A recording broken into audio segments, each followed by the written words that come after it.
الحمد لله الذي لا مانع لحكمه ولا ناقض لقضائه والصلاة على سيد أنبيائه وسند أوليائه وعلى أحبابه المعارضين لأعدائه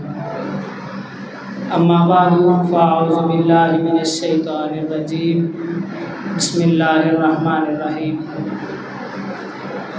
قال اللہ تبارک و تعالی فی الکلام المجید والفرقان الحمید انما یخشی اللہ من عباده العلماء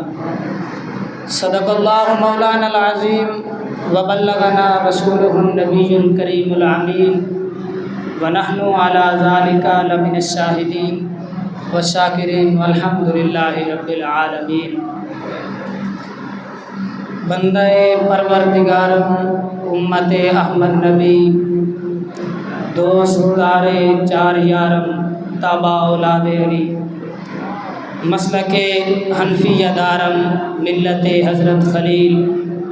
خاک پائے غوث اعظم زیر سایہ ہر ولی مولایا صلی وسلم دائما ابدا علی حبیبک خیر الخلق کلہم یا رب بالمصطفیٰ بلغ مقاصدنا واغفر لنا ما مضى یا واسع الکرم محمد سید القونین والثقلین والفریقین من قرب وعجم۔ حمد و ثناء کے بعد نہایت ہی واجب الاحترام استاد محترم اور طلباء کرام، السلام علیکم ورحمۃ اللہ۔ معزز سامعین و حاضرین کرام، میں نے آپ احباب کے سامنے کلام مجید کی ایک آیت کریمہ کا کچھ حصہ تلاوت کیا، جس میں مالک لم یزل نے ارشاد فرمایا کہ انما یخشی اللہ من عبادہ العلماء، بے شک اللہ رب العزت سے اس کے بندوں میں سے وہی لوگ ڈرتے ہیں، بے شک اللہ کے بندوں میں سے اللہ سے اس کے وہی لوگ ڈرتے ہیں جو اہل علم ہیں، یعنی علماء لوگ۔ ہمارا چونکہ موضوع ہے قبلہ حضور ڈاکٹر مفتی غلام سرور قادری علیہ الرحمہ آپ کی دینی خدمات پر کے حوالے سے بزم کمیٹی نے ہمیں یہ موضوع دیا تھا۔ برادر اصغر نعیم صاحب پہلے بیان فرما چکے بہت کچھ، دو تین باتیں چھوٹی چھوٹی آپ کی سماعتوں کے حوالے کروں گا، آپ نے توجہ میری طرف رکھنی ہے۔ مفتی غلام سرور قادری صاحب، دو تین باتیں عرض کرنی ہیں۔ ایک ہے ان کی طریقت کے حوالے سے، یعنی وہ ہزاروں مریدوں کے پیر تھے، ایک ان کے علم کے حوالے سے، ایک ان کے عشق رسول صلی اللہ تعالیٰ علیہ وآلہ وسلم کے حوالے سے، اور ایک بات جو ہے وہ سبق کے حوالے سے ہے، جو مطلب ہم سب کے لیے، ویسے تو ان کی ساری باتیں ہمارے لیے سبق ہیں، سبق کے حوالے سے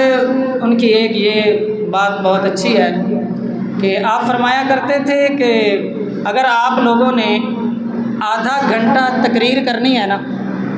کتنا؟ آدھا گھنٹہ۔ اگر آپ لوگوں نے آدھا گھنٹہ تقریر کرنی ہے تو آدھے گھنٹے کے لیے کم از کم جو ہے آپ نے 5 سے 6 گھنٹے مطالعہ کرنا ہے، 5 سے 6 گھنٹے مطالعہ کرنا ہے۔ اگر آپ کا اتنا مطالعہ نہ ہو تو آپ نے تقریر کرنے نہیں آنا۔ یہ آپ کا ایک سبق ہے جو ہمارے لیے ہے، کیونکہ بزم جو ہے وہ میرے خیال میں پچھلے سال بہت کم ہوئی ہے، اور ہمارا نیا بزم اسٹارٹ کرنے کا مقصد یہی تھا کہ جو طلباء نئے آئے ہیں وہ اپنے یعنی کہ ادھر آ کے جو ان کے اندر ٹیلنٹ ہے وہ اسے ظاہر کرے، اگر وہ تقریر کرنا چاہتے ہیں تو تقریر کریں۔ ایک بات یہ، دوسری بات، حضور شیخ القرآن ڈاکٹر مفتی غلام سرور قادری صاحب رحمۃ اللہ علیہ، یہ نیچے والی بلڈنگ تھی، اوپر والی لائبریری والی یہ بلڈنگ نہیں تھی، تو حضرت کا کافی ارادہ تھا کہ وہ مسجد کے اوپر یہ لائبریری والا جو ہے وہ یہ اوپر والی عمارت تیار کریں۔ تو یہ جو سامنے جہاں مزار شریف ہے، اس جگہ پہ لانج ہوا کرتا تھا، ویسے ہی مطلب پودے وغیرہ لگے ہوئے تھے، پارک ہوتا تھا، مہمان وغیرہ آتے تو وہ وہاں تشریف رکھتے تھے۔ تو حضور شیخ القرآن آپ فرماتے ہیں کہ مجھے رات کو جو ہے خواب آیا، خواب میں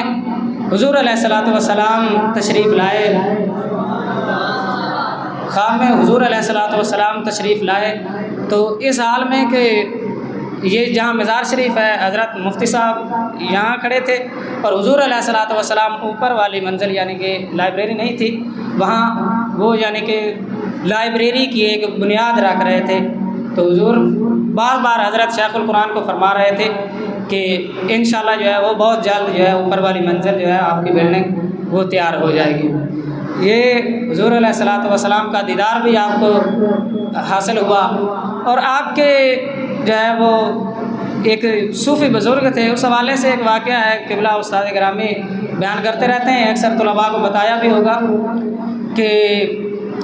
جب ایک وقت تھا کہ کسی حادثے کی وجہ سے حضرت جو ہے وہ بے ہوش ہو گئے، قبلہ مفتی صاحب بے ہوش ہوئے، تو ڈاکٹر کہتے ہیں کہ جب بندہ بے ہوش ہوتا ہے تو اس کے ذہن میں جو کچھ چل رہا ہوتا ہے نا وہی اس کی زبان پر آ جاتا ہے،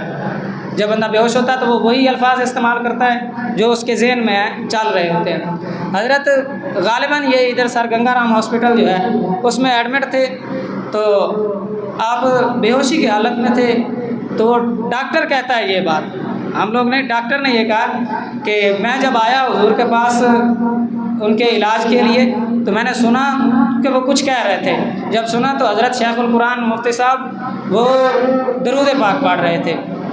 اور وہ بندہ ان سے صرف متاثر ہی نہیں ہوا بلکہ وہ آپ کے ہاتھ پر جو ہے وہ بیعت بھی ہوا، وہ آپ کے ہاتھ پر بیعت بھی ہوا۔ اور اس کے حوالے اس کے بعد مفتی صاحب کا ایک نہایت ہی شاندار کام جو آپ نے سر انجام دیا وہ عمدۃ البیان کی صورت میں ہے کہ حضرت کا ایسا ایک بہترین شاہکار ہے، بہترین ترجمہ ہے، عام لوگ جن کو اعلیٰ حضرت یا کوئی بھی تفسیریں ہیں یا کوئی بھی ترجمے وغیرہ ہیں جو سمجھ میں نہیں آتے، لیکن آپ نے بریکٹ لگا کر اس طریقے سے احسن انداز سے ترجمہ کیا ہے کہ وہ اگر ایک ناظرہ والا شخص بھی اگر اس کو پڑھ کر سمجھنا چاہے تو وہ آسانی سے سمجھ سکتا ہے اور پڑھ سکتا ہے۔ اللہ رب العزت سے دعا ہے کہ ہمیں بھی آپ کے اس مبارک لائبریری سے علم حاصل کرنے کی توفیق عطا فرمائے۔